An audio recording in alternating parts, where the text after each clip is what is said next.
Those of you familiar with the rule of Saint Benedict will probably know that one of the first words in that document is listen. We get this idea of monastic obedience from the Latin ob audire, to listen to. So I think that in our response to human need by the offering of loving service, one thing that strikes me is that I often don't know precisely what my own needs are, or the needs of another person, unless I stop to actually listen. I've noticed that if I make an assumption or a presumption about what I need in a particular moment, without listening to myself, without listening to my body, without listening to my imagination, my desires, that I can often make a particular connection in a knee-jerk way that isn't in fact accurate or relevant. So I think that the power of this kind of deep listening with our wholehearted presence to ourselves, to God, and in particular to other people, is really at the core of responding to human need.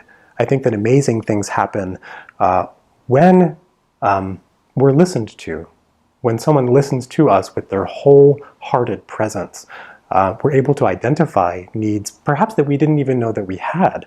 I think it's one of the reasons that therapy is so popular and effective in our culture these days, is because professional listeners sit down with you and you have access to this whole world that perhaps you didn't know about, simply because someone is listening. I think it's the same for spiritual direction or spiritual companioning.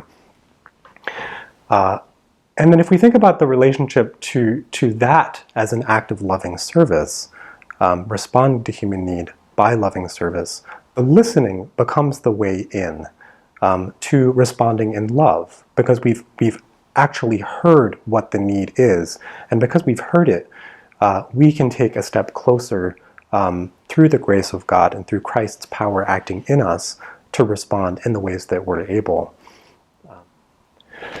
A question you might want to ask yourself is, what's the ratio or the balance in your life, both in your life with God, as well as in your life of loving service to those around you? What's the balance between your deep, wholehearted listening, your posture of listening, your stance of listening, and your speaking?